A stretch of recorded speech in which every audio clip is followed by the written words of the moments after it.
Bunkero sa India tinangay ng malakas na agos ng tubig.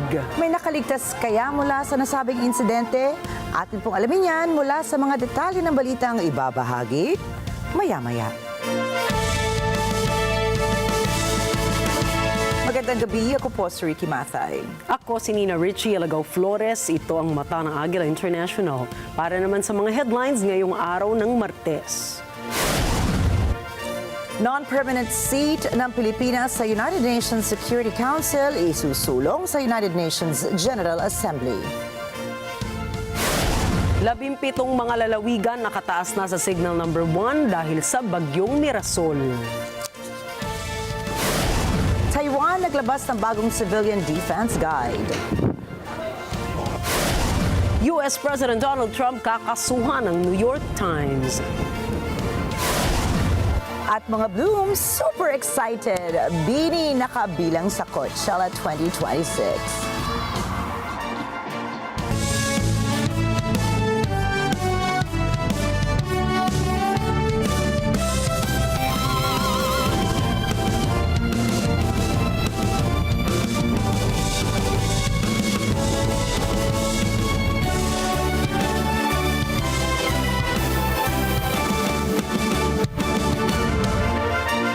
Isulong ang isang non-permanent seat ng Pilipinas sa United Nations Security Council o UNSC. Yan po ang target na magawa ng Philippine delegation na dadalo sa United Nations General Assembly o UNGA sa September 21 hanggang 27. Pangungunahan ni Foreign Affairs Secretary Maria Teresa Lazaro ang naturang delegation kung saan target ng delegasyon na ulitin ang malakas na commitment ng Pilipinas para sa multilateralism at rules-based order. Makikipagkita rin si Lazaro sa mga foreign ministers ng ibang bansa na dadalo sa pagtitipon para palakasin ang bilateral at multilateral ties at isulong ang interes ng Pilipinas. Ayon sa Department of Foreign Affairs, target din ng delegasyon na ipanawagan ang isang malakas na United Nations na nagtataguyod ng peace, security, climate action at sustainable development. Matatanda ang inanunsyo ni Pangulong Ferdinand Marcos Jr. na hindi na siya tutuloy na dumalo sa UNGA para makapag-focus sa mga issues sa bansa. At ibinalik na ni Pangulong Ferdinand Marcos Jr. sa local government units ang approval ng infrastructure projects. Naniniwala ang Pangulong kapag ang LGU kagaya ng alkalde at governor ang nagdesisyon para ayusin ang kalsada at magtayo ng flood control project sa nasasakupan, maiiwasan ang korupsyon. Paliwanag ni PBBM, sakaling guni-guni o ghost ang proyekto at palpak, ang magdurusa ay ang constituents ng LGU na magre-resulta ng kanyang pagkatalo sa susunod na eleksyon o makasuhan kaya sa ombudsman. Magugulitang noong isang buwan ay sinorpresa ni PBBM ang isang river wall project sa Baliwag, Bulacan. Ikinagulat naman ng Pangulo na walang natapos o naumpisa ang proyekto sa lugar kahit pa may resibong nabayaran na ito sa halagang 55 million pesos. Nang makapanayam ng isa sa programa sa Radyo Agila ang vice-alkalde ng Baliwag, sinabi nitong hindi nila alam na mayroon palang river wall project sa kanilang lugar. Samantala, ang pagbabalik na kapangyarihan sa LGU ay ibinasa ni PBBM sa kanyang karanasan noong gobernador ng Ilocos Norte, kung saan at kailan alam ng mga alkalde hanggang barangay chairman ang proyekto kaya nababantayan. Samantala, tuloy na ang procurement activities o infrastructure projects ng pamahalaan, subalit para sa mahalagang mga proyekto lamang. Sa memorandum na inilabas ng Department of Public Works and Highways ngayong araw, inaalis na ang suspension on procurement activities para sa mga civil works project na ang pondo ay manggagaling sa local government. Paliwanag ng kagawaran, ang hakbang ay upang hindi maantala ang mahalagang proyektong infrastruktura na susi sa pag-angat ng ekonomiya. Halimbawa ay ang farm-to-road market na kakailanganin ng mga agricultural workers para mabilis na maitransport ang kanilang produkto sa merkado. Upang matiyak na mababantayan na kalidad ang proyekto, inilatag din ng DPWH ang guidelines at mahigpit na paalala sa pagsunod sa mga patakaran. Nakaagapay naman ng Philippine National Police o PNP sa mga commuters na maaapektuhan ng 3 araw na tigil pasada sa iba't ibang panig ng Pilipinas. Simula po yan bukas, September 17. Ayon sa pambansang pulisya, kanilang inatasan ang mga police commanders na makipag-ugnayan sa mga local government units para sa deployment ng police mobility assets para matulungan ang mga na-stranded na commuters. Layunin nila na monitoring ng PNP na tiyakin na maipatutupad ang peace and order dahil sa mga nakaraang ulat ng harassment laban sa mga drivers na hindi sasali sa transport strikes. Nilinaw rin ng PNP na kanilang nirerespeto ang karapatan ng bawat Pilipino nga magpahayag at magsagawa ng mapayapang pagtitipon. Iginiit ng Armed Forces of the Philippines o AFP na hindi sila papayag na magtayo ang China ng National Nature Reserve sa Bajo de Masinloc. Ipinahayag ng AFP spokesperson for the West Philippine Sea na si Rear Admiral Roy Vincent Trinidad na maninindigan ng ahensya sa pagdepensa ng soberanya ng bansa. Pinalaga naman ng AFP ang naging batikos ng China na ginamit umano ang Pilipinas bilang proxy war tool ng ibang bansa. Ito ay kasunod ng pagtatapos ng ika-11 multilateral maritime cooperative activity ng AFP kasama ang Japan Maritime Self-Defense Force at US Indo-Pacific Command sa West Philippine Sea. The Philippines does not act as the proxy of any foreign power. Your AFP will ensure the integrity of the national territory. There will be no let-up in the conduct of maritime patrols and air surveillance flights, if only to ensure that BDM will remain ours. Makatatanggap ng dagdag-sahod ang mga empleyado ng government-owned or controlled corporations o GOCC matapos itong aprubahan ni Pangulong Ferdinand Marcos Jr. Mabibigyan din ng medical allowance at iba pang benepisyo ang mga empleyado depende sa kakayahan ng kumpanyang kanilang pinapasukan. Naniniwala naman ang Pangulo na ang dagdag sahod ay naaayon at well-deserved ng mga nasa GOCC. Magiging retroactive ang dagdag sahod simula January 1 ngayong taon kapag natanggap na ang authority to implement mula sa Government Commission for GOCC. Sa kauna-unahang pagkakataon kasama ang New Era University o NEU sa mga local testing centers para sa ginanap na 2025 Philippine Bar Examinations. Mahusay na pinaghandaan ng NEU ang nasabing taunang pagsusulit, lalo na at sa 7 testing center sa Metro Manila, tanging New Era University lamang ang bar site sa Quezon City. Ayon kay Attorney Wilson Legaspi, Dean ng NEU College of Law, ito ang unang pagsubok ng universidad bilang bar testing center kaya't maingat anya silang nakipag-ugnayan sa Korte Suprema.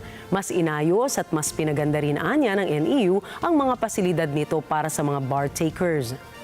Yes, this is the university's first try to become a bar testing center. No? That's why it made a careful coordination with the Supreme Court para mas maging attractive ito as a bar testing center, hindi lang sa ngayon, kundi in the future as well. The university upgraded its facilities, pinaganda rin ang security para lang mas ma-feel din ng mga kukuha ng bar examinations na they feel safe and makita rin nila yung support ng university sa pagkuha nila ng bar examinations. Bilang bahagi ng inisyatibo ng Korte Suprema para sa regionalized, digitalized at inclusive 3-day exam, isinagawa ang mga pagsusulit sa 14 na bar sites. 9 testing centers ang itinalaga ng Korte Suprema sa Luzon, 3 sa Visayas at 2 naman sa Mindanao. Sa kabuuan, New Era University ang nakapagtala ng pinakamaraming examinees sa bilang na 1,698 noong unang araw ng bar exams.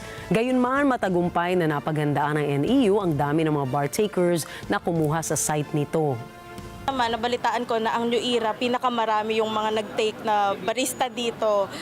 And kahit pa pinakamarami yung nag-take na barista dito, okay naman yung pag-accommodate, hindi naman kami masikip sa room, sakto lang pati yung air condition. At saka halata namang hindi masyadong na burden yung ating mga barista siguro because of the smooth implementation ng bar exam.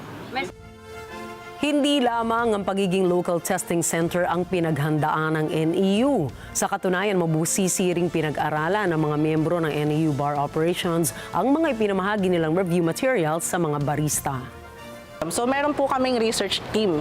Sila po yung gumagawa ng last minute tips namin. So parang nagbibigay sila ng legal basis or tips kung anong lalabas sa bar exam. So katulong din sa research team yung ating supervising lawyers. Kasama rin po si Dean sa pagtulong po ng paggawa po natin ng last minute tips. Sa huling araw ng bar exam, mayroon na lamang 11,425 bar exam takers ang nakakumpleto ng pagsusulit. Record high yan, sabi ng Korte Suprema, dahil yan na ang pinakamataas na bilang na kumuha ng bar exam sa kasaysayan. Sa kabuuan, 11,437 out of the 13,193 admitted bar candidates ang sumipot sa unang araw ng bar exams noong September 7. 5,214 sa mga ito ay first-time bar examinees. Ito na ang pinakamataas na first-day turnout sa kasaysayan ng Philippine Bar Examinations. Record high din ang huling araw ng pagsusulit dahil ayon sa Korte Suprema, 11,425 bar examinees ang nakakumpleto ng pagsusulit. Sa kasaysayan, ito ang pinakamataas na bilang ng test finishers na kumuha ng bar exams. Pansamantalang nakaschedule ang bar results sa January 2026. Susundan ito ng oath-taking at signing ng roll of attorneys sa buwan ng Pebrero. Nauna nang sinabi ni 2025 Bar Chairperson at Associate Justice Amy C. Lazaro Javier na pinareserve niya ang biggest venue para sa mga papasa ng bar exams. Nagpasalamat at nagbigay din ng mensahe si Justice Lazaro Javier sa mga kumuha ng pagsusulit sa taong ito. Express gratitude to your support system, the reason why you endured and had the strength to reach the finish line. This is the time to move forward, not in a hurry, but with clarity, peace, and the quiet confidence. Maigi pong binabantayan ng pag-asa si Tropical Depression Mirasol. Sa 7 p.m. bulletin ng pag-asa, huling namataan si Bagyong Mirasol sa layong 170 kilometers hilagang silangan ng Infanta, Quezon. Mayroon itong maximum sustained winds na 55 kilometers per hour at gustiness na aabot naman sa 70 kilometers per hour. Kumikilos ito sa bilis na 25 kilometers per hour sa direksyon na pahilagang kanluran. Sa ngayon, nakataas ang Tropical Cyclone Wind Signal number 1 sa 17 lalawigan na makikita niyo po sa inyong mga screen. Inaasahan naman ng State Weather Bureau na maglalandfall itong si Bagyong Mirasol bukas na umaga sa area ng Isabela o Aurora.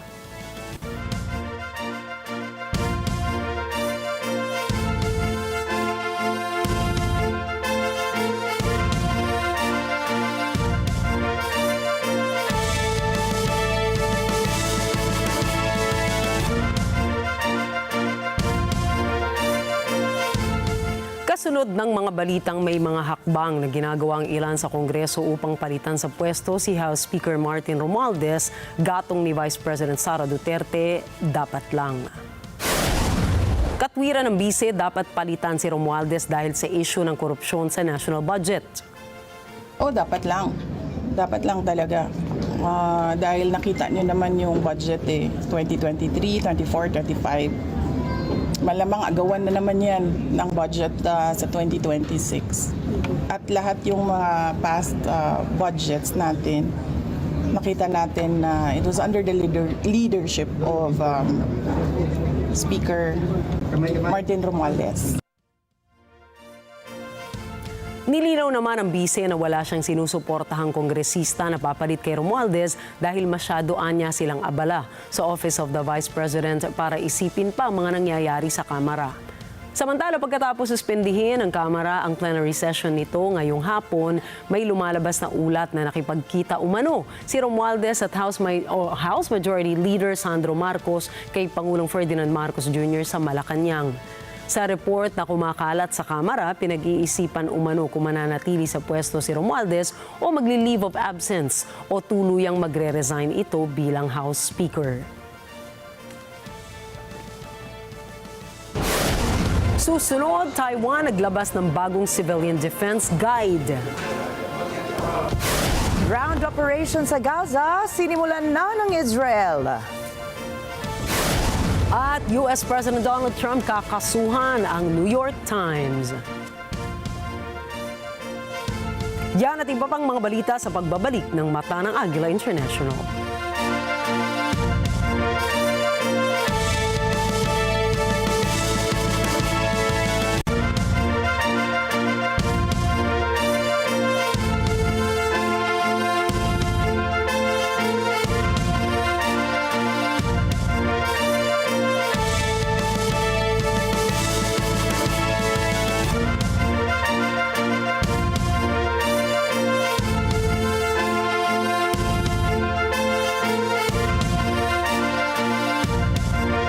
Hinahanap ako litrato ni Edward, 20 years ago pa.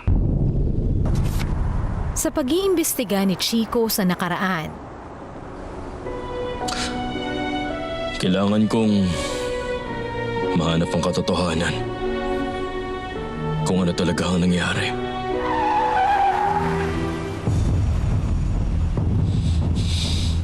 ano ang malalaman niya tungkol kay Edward Wu? Baba! Baba! Bakit? Bakit? Sabihin mo bakit? Bakit? Bakit mo yung ginawa? Kimchi Family. Gabi-gabi, 8:30 p.m. Dito lang sa Net 25. Let's net together sa Net 25. Sa Net 25. On your way to success? Start with the best. New Era University, where we guide every individual to their natural state of excellence. Enroll now, because New Era University awaits the future we can build together.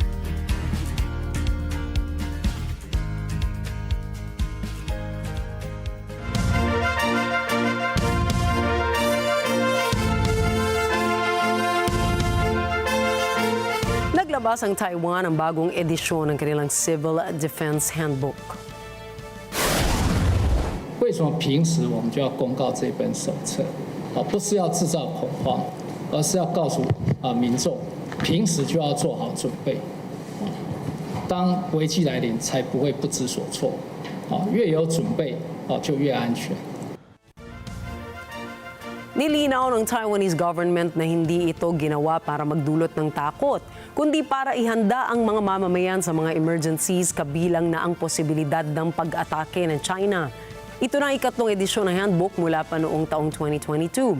Nilalaman nito ang iba't ibang panuntunan katulad ng kung paano makaligtas sa sakuna, pagpapanatili ng internet connectivity sa isang lugar at kung paano matukoy kung peke o propaganda ang impormasyong nasasagap.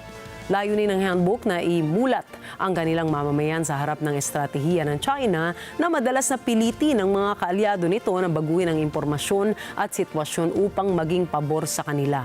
5,000 kopya ang inisyal na ilalabas ng gobyerno at masusundan ng iba't ibang bersyon katulad ng English at digital editions para sa publiko. Ginawa nila ito sa gitna ng tumitinding tensyon sa Beijing na paulit-ulit na ipinipilit na sakop nila ang Taiwan.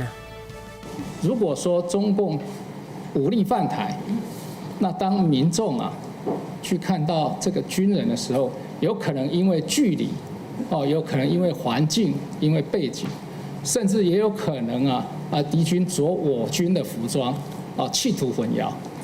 所以这时候要让民众去辨识敌军，去辨识敌我，确实是有难度。 Nagbabala ang kapatid na North Korean leader Kim Jong-un na si Kim Yo-jong laban sa pagsasagawa ng joint military exercise ng Estados Unidos, South Korea at ng Japan. 프리더 발진은 오늘부터 19일까지 고도화되는 북핵 미사일 위협에 대한 억제 대응 능력 강화를 위해 연례적으로 시행되고 있습니다. 현재까지 북한의 특이 동향은 없는 것으로 알고 있습니다. Ang taunang Freedom Edge exercise ay naglalayong palakasin ang air, naval, and cyber defense capabilities ng US, South Korea at Japan.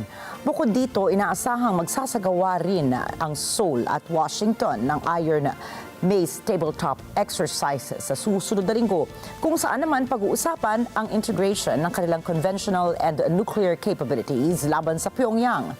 Ayon kay Kim, ang pagpapakita ng presensya ng tatlong bansa sa paligid ng North Korea ay tiyak na magdudulot ng destabilisasyon sa kanilang rehiyon. Nagsabi rin ang mga opisyal ng ruling North Korean Party na desidido ang kanilang bansang magpakita ng mas malinaw at mas matinding tugon laban sa mga aktibidad na ito. Matagal nang kinukondina ng North Korea ang mga ganitong pagsasanay na itinuturing nilang rehearsal para sa paghahanda sa giyera sa kabila ng patuloy na pahayag ng mga bansa na nais lamang nilang patatagin ang defense capabilities ng kanilang mga bansa.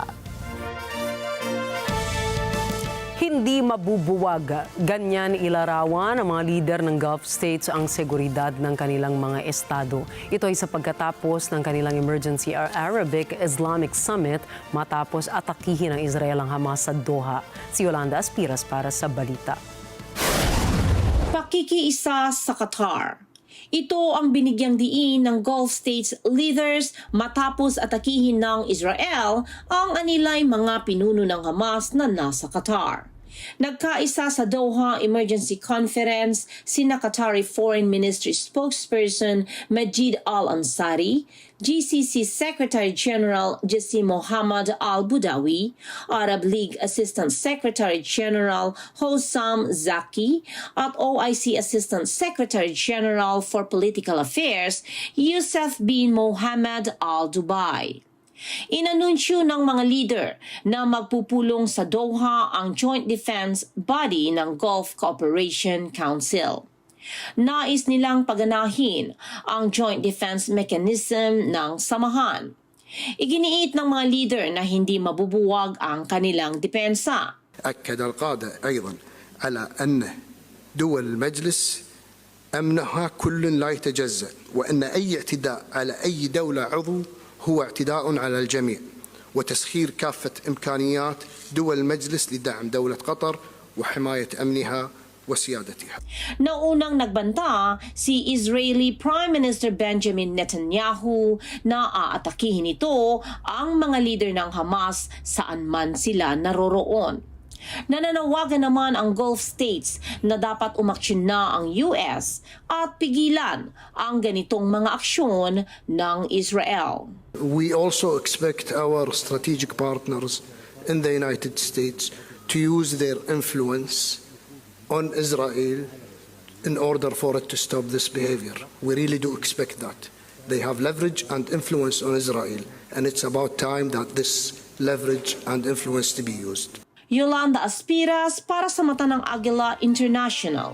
Trusted, connected, on point. Ipinahayag naman ng Israel ang pagsisimula na matagal nang inaabangang ground operation sa Gaza City. Kinumpirma ng isang opisyal na militar na pumasok na ang Israel Defense Forces sa unang yugto ng kanilang operasyon upang wasakin ang infrastruktura ng Hamas. Inutusan din ang daan-daang libong residenteng lumikas kaagad bago ang pag-atake. Ayon sa mga residente, lalong tumindi ang pambobomba nitong mga huling 2 araw na sumira sa dose-dosenang kabahayan. احنا صرنا سنتين شهر جاي صرنا سنتين فيش حدا يعني انه حلنا حتى امريكا مش واقفه معنا على الشاشه شكل وتحت الكواليس حاجه ثانيه ايش بتعمل نشهد رب العالمين هو اللي حيقف معنا فقط لا غير. Sinabi rin ni Prime Minister Benjamin Netanyahu sila ay nagsimula ng isang mahalagang operasyon sa Gaza habang nasa harap ng korte sa pagpapatuloy ng kanyang paglitis sa kasong korupsyon. Inaasahang magsasagawa ng protesta ang ilang residente sa London dahil sa pagdating ni US President Donald Trump roon. Tiniyak naman ng gobyerno na ligtas at kanilang pinaghandaan ang 2-day state visit ni Trump. Si Love Ann Season para sa detalye. Isang state banquet ang inihanda ni King Charles para sa pagdating ni US President Donald Trump sa United Kingdom. Makasaysayan ang nasabing state visit ni Trump dahil siya ang unang Pangulo ng Estados Unidos na magiging 2 beses ang pagbisita sa London bilang head of state. Taong 2019 pa ang unang state visit ni Trump at si Queen Elizabeth pa ang sumalubong sa kanya noon. Pagdating sa London ay makikipagpulong muna si Trump kay British Prime Minister Keir Starmer. Inaasahan ng marami na iaanunsyo ng dalawang leader ang mahigit sa $10 billion economic deal. Kabilang dito ang isang bagong science and technology partnership, kooperasyon sa civil nuclear power, at advances sa defense technology cooperation. Sa Miyerkules o September 17, isasama ni Trump si US First Lady Melania Trump sa Windsor Castle kung saan sasalubungin naman sila ni King Charles at Queen Camilla para sa isang state dinner. Bukod dito ay tatalakayin ni Trump at Starmer ang ilang mahalagang issue gaya ng kasunduan na pababain ang taripa para sa bakal at aluminium. Sinabi rin ni Starmer na nais niyang kausapin si Trump tungkol sa krisis sa Ukraine. Bago bumalik sa Washington si Trump sa Huwebes ng gabi, September 18, ay magkakaroon muna sila ng isang joint news conference ni Starmer. Love and Season para sa mata ng Agila International, trusted, connected, on point. Nakipag-alyansa ang Estados Unidos sa Western allies upang ipahayag ang pag-aalala o pangamba rito sa nangyayaring pagpasok ng drone ng Russia sa Poland. Si Myla Simbulan para sa detalye ng balitang yan.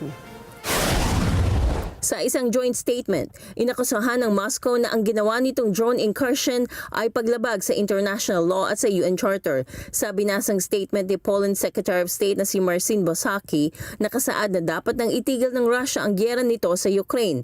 Gayunman, nauna rito ay nagsabi si President Donald Trump na maaaring nagkamali lamang ang Russia sa naganap na drone incursion. We take this opportunity to reiterate our call on the Russian Federation to immediately cease its war of aggression against Ukraine, to desist from further provocations, and to abide by the obligations enshrined in the Charter of the United Nations. Escalation cannot and will not pave the way to peace. Only adherence to the principles of sovereignty, territorial integrity, and peaceful settlement of disputes can create the conditions for just and lasting peace in Ukraine, Europe, and beyond. Thank you very much. Arctic Light 2025 military exercise ng NATO sa baybayin ng Greenland. Kasali sa exercises ang higit sa 500 mga sundalo mula sa Denmark, France, Germany, Sweden at Norway. Pagpapalakas ng handaan ng pagkilos sa Arctic region. Iyan ang layunin ng 10 araw na NATO military drill sa Greenland coast na sinimulan noong Lunes. Nagsanib puwersa ang Danish Armed Forces, Greenlandic Government at ang Joint Arctic Command sa exercises na ito. Kasama sa mga ginamit ay ang Danish Frigate, HDML Niels Jewel, F-16 fighter jets, EH-101 helicopters at Special Operation Forces. Ayon kay Joint Arctic Command Chief Major General Soren Andersen, tungkulin ng Danish defense na ipagtanggol ang Denmark at kabilang dito ang Greenland. The Danish defense has the task to defend the Kingdom of Denmark, and that include also Greenland and the Faroe Islands, and that is what we are going to do. So in order to defend Greenland, we have to train in Greenland, and that's what we are doing this last week and also this week where we train that. Idineploy rin ng France ang support vessel nitong FS Garonne kasama ng drones at mountain infantry. Isinali naman ng Germany ang observer teams nito. Pangunahing mga aktibidad sa drills ay boarding of vessels, infrastructure protection, drone deployment, search and rescue operations, marine environmental protection at disaster response. Matatanda ang nalagay sa spotlight ang strategic significance ng Greenland nang magpahayag ng interes si US President Donald Trump sa bansa. Para anya ito sa national at international security. May simbulan para sa mata ng Agila International, trusted, connected, on point. Lumahok naman po ang ilang militar ng Estados Unidos bilang observers sa joint military drills ng Russia at Belarus na Zapada 2025. Ikinasa ng malakihang pagsasanay ng dalawang bansa upang mapalakas ang kanilang military command and coordination. Kahandaan na rin ito sa posibleng pag-atake sa kanilang mga teritoryo. Makikita sa Borisov Training Grounds ang mga artillery testing and military exercises gamit ang ilang fighter jets, attack drones and helicopters. Nagsasanay din ang mga sundalo sa paggamit ng mortars, missile systems at maging sa combat motorcycles. Makikita rin ang ilang pinalipad na Russian Kinzhal MiG-31 fighter jets na mayroong hypersonic ballistic missile sa katubigan ng Barents Sea. Sinabi rin ni Belarus Defense Minister Viktor Kranin na naisagawa sa pagsasanay ang plano ng pagpapalakas ng kanilang destruction capabilities. Если взять уровень повыше, оперативно, стратегически, скажу так, что нам удалось систему проведения данного учения спланировать вопросы применения, так скажем, оружия более мощного или могущественного поражения. Мы находимся на завершающей стадии проведения совместных стратегических учений «Запад-2025», который является венцом или основой подготовки войск Республики Беларусь и Российской Федерации. Находится Hindi totoong may CIA agent sa Mexico. Pahayag yan ni Mexican President Claudia Sheinbaum nang may lumabas na mga report ukol sa operasyon ng CIA umano laban sa iligal na droga sa kanyang bansa. Si NJ de Guzman para sa balita. Pinabulaanan ni Mexican President Claudia Sheinbaum na nakikipagtulungan ang CIA agents ng US sa local military personnel sa kanyang bansa. En ese reportaje se dice que hay agentes de la CIA trabajando con el ejército mexicano en las operaciones. Es absolutamente falso. No es verdad. Lo que hay, como siempre lo hemos dicho, es coordinación y cooperación en información. Información que tiene Estados Unidos de sus agencias, se comparte con las instituciones del Gabinete de Seguridad y una vez que se tiene confirmada esta información, se opera en México por los propios elementos de defensa, de Marina o de la Secretaría de Seguridad y Protección Ciudadana o de la propia Fiscalía. Pero no es verdad que haya elementos de la CIA en operaciones del Ejército Mexicano. Eso es totalmente falso. Naunang lumabas ang isang report na nagsagawa ang CIA ng covert operations sa Mexico sa loob ng maraming taon para matunton ang most wanted drug traffickers doon. Sa report, nakikipagtulungan ang mga ito sa Specialized Anti-Narcotics Units ng Mexican Armed Forces. Samantala, nakatakdang makipag-usap ang Mexico sa mga kinatawan ng China tungkol sa planong taripa na ipapataw sa mga produkto ng Beijing. Ayon kay Sheinbaum, ang mga taripa ay hindi paraan ng paninikil. No son medidas de coerción y no son contra China. Eso es muy importante. O sea, no son medidas contra un país. Tenemos muy buena relación con China y queremos seguir teniendo muy buena relación con ellos. Entonces no son contra un país en particular, ni mucho menos. Son decisiones que tomamos para todos aquellos países con los que no tenemos acuerdo comercial, de libre comercio. Entonces no estamos violando, digamos, ninguna norma internacional. Y hay muchos países en esta condición. Es una decisión que se toma a partir del fortalecimiento de nuestra economía. Maaapektuhan anya ng mga taripa ang mga produkto mula sa bansang walang trade agreement sa Mexico. Kasama rito ang mga sasakyan mula sa China. Naunang tinuligsa ng China ang hakbang na ito ni Sheinbaum at sinabing pahihinain ng taripa ang kumpiyansa ng investors pati na ang business environment ng Mexico. NJ Guzman para sa mata ng Agila International, trusted, connected, on point. Nagbabala si United States President Donald Trump laban sa Hamas matapos makatanggap ng ulat na balak ng grupo na ilabas ang mga bihag upang gawing human shields. Sa isang Truth Social post, sinabi ng Pangulo, all bets are off at nag-uutos na palayain na ang mga bihag. Nagpahayag din si U.S. Secretary of State Marco Rubio sa Israel habang kasama si Prime Minister Benjamin Netanyahu. Anya, ang tanging paraan para matapos ang digmaan sa Gaza ay kung pakakawala ng Hamas ang lahat ng bihag at susuko. Not just the disarmament and elimination of Hamas, but also a better future for the people of Gaza, which isn't possible as long as Hamas exists, which isn't possible as long as 48 hostages are being held. And so we're going to continue to encourage Qatar to play a constructive role in that regard. Babiyahe si Rubio sa Qatar upang subukan pang mapabilis ang paglaya ng mga natitira pang mga bihag at isulong ang layuning madisarmahan ng Hamas at makapagtatag ng mas magandang kinabukasan para sa mga taga-Gaza. Sa isa namang panayam, sinabi ni Trump na hindi na muling aatake ang Israel sa Qatar. Well, he won't be hitting in Qatar. As I say, I call it Qatar, you call it Qatar. You're actually more right, but actually you're allowed to go. The Emir said, you can say it any way you want, but I've always thought of it as Qatar. I think it's a beautiful sound. And actually they've been a very good ally. And a lot of people don't know that. But he won't be hitting Qatar. Sinampahan naman ng $15 billion defamation case ni U.S. President Donald Trump ang New York Times.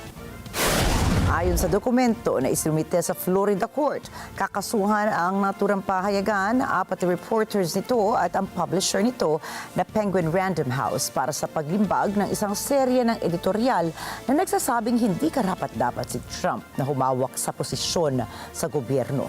Kasama rin sa kaso ang aklat na Lucky Loser, How Donald Trump Squandered His Father's Fortune and Created the Illusion of Success, na sinasabing naglalaman ng taliwas na impormasyon o minsan katang-isip lamang. Sinasabing malaki ang pinsalang na idulot ng mga articles na ito sa imahe, negosyo at maging sa reputasyon ng Pangulo. Kasama ding naaapektuhan ang stock price ng Trump Media and Technology Group. Sa kanyang post sa Truth Social, inakusahan niya ang pahayagan at iba pang nasasakdal na naglalathala ng mga kasinungalingan ukol sa kanya at sa kanyang pamilya. Sa patuloy na pagharap ni Trump sa mga media outlets, makikita rito ang komplikadong relasyon sa pagitan ng politikal na liderato at na media sa Estados Unidos. Nanumpa bilang ika-80 presidente ng United Nations General Assembly si dating German Foreign Minister Annalena Baerbock. Nangako siyang pangungunahan ng samahan sa gitna ng geopolitical tension at institutional strain. Si Bernhard Gonzaga para sa mga karagdagang detalye. Ang manumpa gamit ang orihinal na UN Charter ay paalala sa magagawa ng mundo kung nagkakaisa. Gayun din kung ilang beses na tayong nabigo, natuparin ang mga pangako rito. Ito ang pahayag ni bagong United Nations General Assembly President Annalena Baerbock sa ani ay hindi ordinaryong 80th session ng institusyon sa gitna ng kaguluhan sa Gaza, Ukraine, Sudan at Haiti. I'm thankful and feel very honored of presiding over the UN General Assembly for the next year, the 80th session.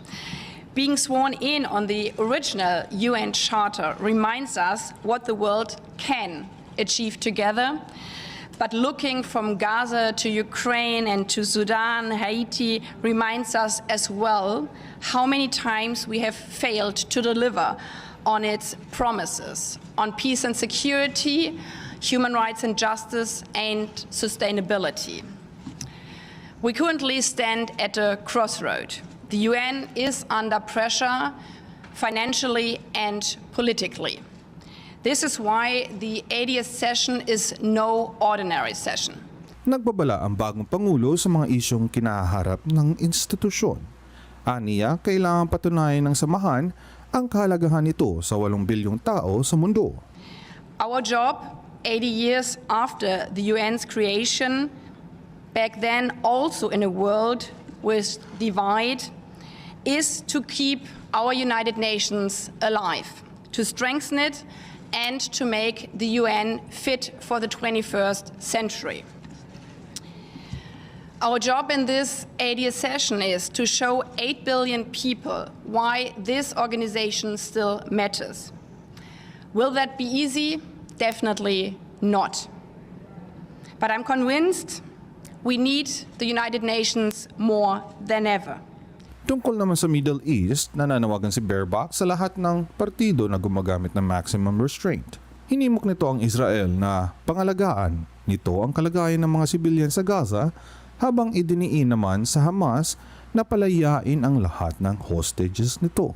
This ADS session is no normal session. The escalation of today is obviously concerning, and I call on all parties to exercise maximum restraint. As required by our UN Charter, the sovereignty and territorial integrity of all member states must be respected and not violated by any member states. We do not need more tension in the region, but intensified diplomatic efforts towards an immediate and permanent ceasefire, an improvement of the humanitarian situations for the civilians in Gaza by the Israeli government, and the release of all hostages held by Hamas. Bernard Gonzaga, para sa Mata ng Agila International. Trusted, connected, on point. Susunod, ang mga minero sa India tinangay ng malakas na pagbaha. Armando Mondo Duplantis nagtala ng panibagong record. At Bini nakabilang sa Coachella 2026 lineup. Mga detalye po ng mga balitang yan at iba pang mga balita sa pagbabalik pa rin na Mata ng Agila International.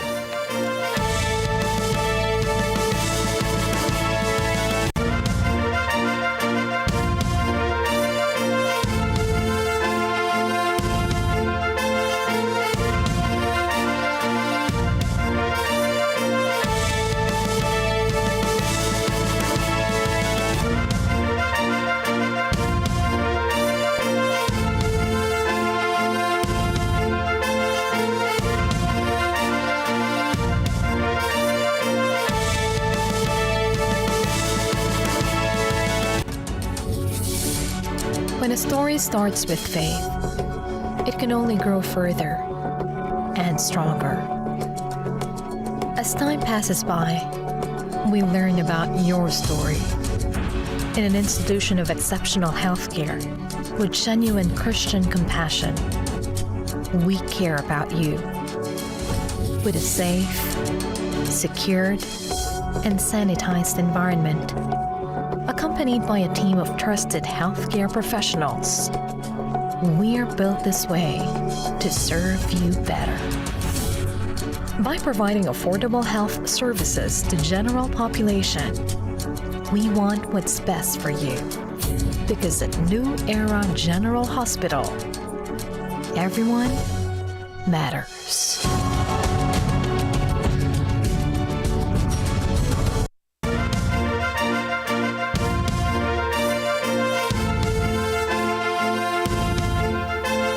Tinangay na malakas na agos ng tubig ang sinasakyang traktora ng mga minero sa India. Sa police report, papunta sana ang 10 minero sa kanilang minahan nang biglang tumama ang malakas na cloudburst. Dito bumuhos sa malakas na ulan at saka bumaha sa lugar. At dahil sa lakas ng agos ng tubig ay hindi na nakaalis ang traktora at tuluyan na itong tinangay ng baha. Sa kabila naman ito ay nakaligtas ang 4 sa mga minero, subalit hinahanap pa rin ng mga rescuers ang natitirang 6 na kataong tinangay ng rumaragasang pagbaha. Dumaranas din ng matinding pagbaha ang ilang lugar sa Trinidad, Spain matapos ang malakas na pag-ulan sa rehiyon. Makikita sa video ang halos lampas tuhod na pagbaha sa lugar at mga lubog na mga nakaparadang kotse sa gilid ng kalsada. Sa pool din sa video ang ilang kotse na pinipilit na tawirin ng baha. Sa ngayon, minomonitor ng mga otoridad ang sitwasyon sa lugar.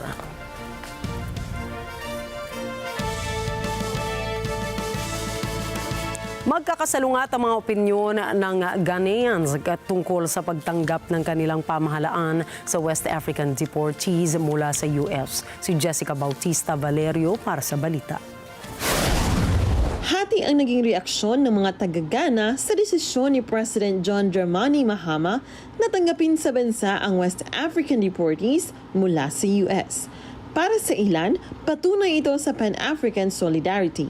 Itinulad ng supporters ang hakbang ni Dramani sa makasaysayang papel ng Ghana sa Pan-Africanism sa panahon ng unang Pangulo nila na si Kwame Nkrumah. Ghana, this is the genesis of Pan-African. Nkrumah did everything. So it's a good idea to have them. Just that we have some consequences, some prices to pay. And that is normal. But to receive West African nationals in Ghana is a good idea. Maaari nilang makatulong ang deportees sa ekonomiya ng bansa gamit ang mga kakayahang natutunan sa US. And also before this decision, we can find all the African nationality here. So these people can increase Ghana, the economic of Ghana, and also these people have knowledge about what they do over there. They can come and apply it in our country. They can increase our the economic and development. Pero para sa iba, kompetensya sa trabaho para sa mga residente ang bitbit ng deportees. Nag-aalala rin sila sa posibleng pagtaas ng krimen sa bansa. Prices are that we are going to face job competition from them. We are going to, prostitution is going to go on in crime rates is going to increase. We have been seeing those things for the past 5 years. Anytime you see armed robbery in Ghana, prostitution, if you go to Sega, you see a lot of foreign nationals there. So those are the problems we'll be facing. Naunang inanunsyo ni Mahama na tatanggapin ng Ghana ang West African nationals na i-deport mula sa US. At lumapag na sa bansa ang unang 14. Para sa mga hindi sang-ayon sa hakbang na ito, sakit sa ulo ang hanap ng Pangulo. The idea of our President John Dramani Mahama receiving these deportees, on the contrary, is going to be a big headache to the Ghanaian economy, because we do not know who these people are and what they are up to in America that they will be deported to here. So for me, I strongly disagree with His Excellency John Dramani Mahama, and I don't want them to come. Everyone should go to their various countries in order to start to rebuild their future. Jessica Bautista Valerio para sa mata ng Agila International. Trusted, connected, on point.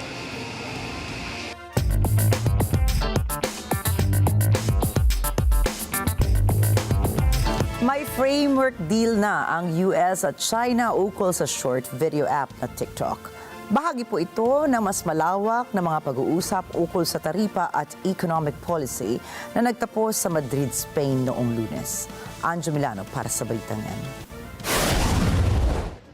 Extended ulit ang operasyon ng TikTok sa US. Iyan ay hanggang ma-finalize ang framework deal na napag-usapan ng Washington at Beijing para sa TikTok. Sinabi ni US Treasury Secretary Scott Bessent na pag-uusapan ito ng dalawang leader sa Biyernes. We have a framework for a TikTok deal.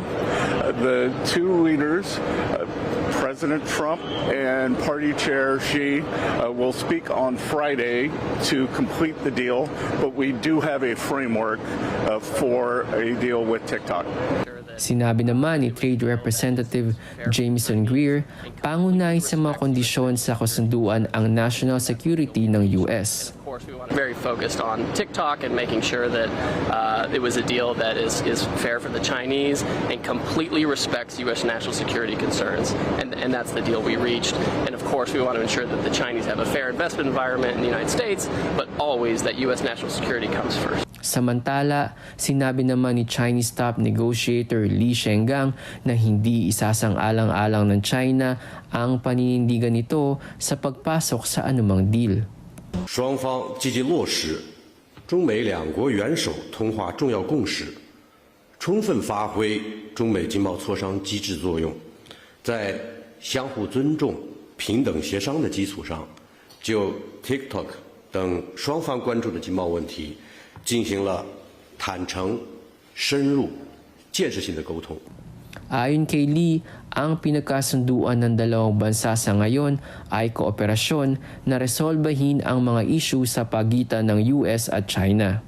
对于 TikTok 问题，中方一贯反对将科技和经贸问题政治化、工具化、武器化，绝不会以牺牲原则立场、企业利益和国际公平正义为代价，寻求达成任何协议。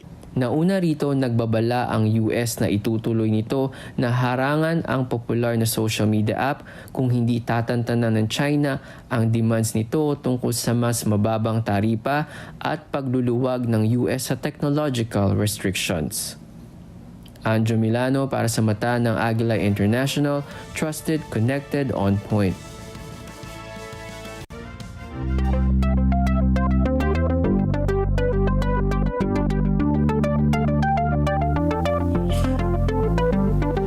Inilabas sa Beijing Care and Rehabilitation Expo ang isang wheelchair robot na kaya pong umakyat baba sa hagdan.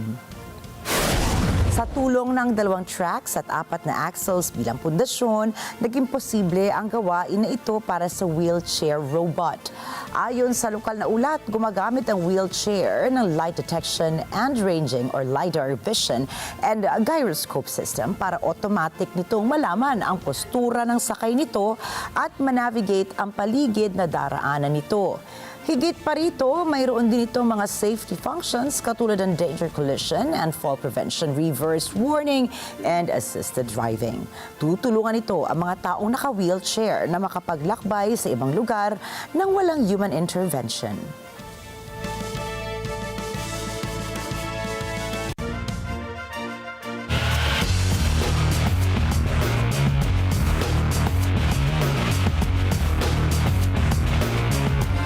Patuloy ang pamamayagpag ni Swedish pole vault star Armand Mondo Duplantis. Ito ay matapos na makamit niya ang ika-14 na world record sa ginanap na torneo sa Japan. Siya lamang ang nag-iisang pole vaulter na nakapagtala ng 6.3-meter clearance. Mayroon na ngayon sa kasalukuyan ng 25 anyos na 8 global men's pole vault medals sa indoor at outdoor competitions. Sinabi nito na masaya siya na nagbibigay ito ng mga panibagong record sa nasabing sport. Yeah, I mean, I think for sure it's way more special. It's night and day. I don't think it's really even comparable to break world record in a championship meet and then not in it. It's like, yeah, it's not really comparable, I would say. So this is like very much extra special for me and everybody, I would say. And of course, it's going to make the biggest splash, I would imagine, too, is whenever you're able to do it, because this is our most important competition of the year. If it was Olympics last year, that's by far our most important competition. So, and that's where the most eyeballs are going to be watching me too. So, but the 630, it sounds really nice. It just sounds super clean, and it's a new barrier for our sport. And I'm super, I don't know, just like super happy about that. And I think it sounds a lot better than 29 for sure. And it's just yeah, it's just nice. Bigo naman po makausad si Filipina tennis phenom Alex Agila sa quarterfinals ng Sao Paulo Open. Ito ay nang talunin siya ni Indonesian player Janice Tien. Nahirapan si Agila sa kanilang sagupaan ni Tien na nagresulta sa 2 straight set wins na may final scores na 6-4 at 6-2. Sa kabila ng pagkatalo, nananatiling matatag pa rin si Agila sa pagbibigay ng inspirasyon para sa mga kabataan at mga manlalarong Pinoy. Bago ang quarterfinals, nanalo muna si Agila sa 2 rounds ng Sao Paulo Open laban kina Argentinian Julia Riera at French star Yasmin Mansouri. Nakadagdag din sa kanya momentous achievements na maging kampiyon siya kamakailan sa Guadalajara Open kasabay ng pagkamit ng kanyang unang WTA title. Kahit wala pa pong anunsyo kung kailan ang sasalihang torneo, patuloy ang pagsasanay ni Agila para paghandaan ang mga susunod nitong laban. Sabi nga ni Alex, hindi lamang siya naglalaro para sa kanyang sarili, kundi para sa milyon-milyong Pilipinong taga-suporta. Maraming salamat, Alex Agila.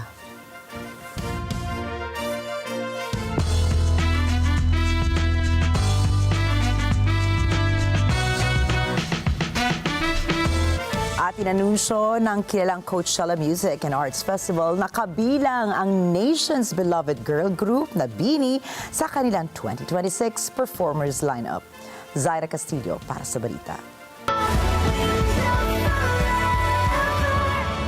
Nagmarka ang pagsama ng ating girl group na BINI bilang kauna-unahang P-pop act na sasampa sa debut stage ng Coachella sa patuloy nilang pagdomina sa global stages. Nakatakda ang kanilang performance sa parehas na weekends ng April 10 at 17, kasama ng headliner na si Sabrina Carpenter at international features gaya ng Cat's Eye, Central C, Teddy Swims, Foster the People at Creepy Nuts. Kabilang rin na magpe-perform sa weekends ang ilang headline artists kagaya ni Justin Bieber at Karol G, kasama ang international appearances mula kina Somber, Fuji Kaze at Pink Panthers. Nagalak naman ng ilan sa mga BINI members nang mabalitaan ng big news mula sa kanilang pinapangarap na entablado. Matagal na ang inaasam ng grupo na makapag-perform sa ganitong klaseng music event na talaga namang ikinahihintay ng kanilang blooms. What's like the next big goal after Philippine Arena?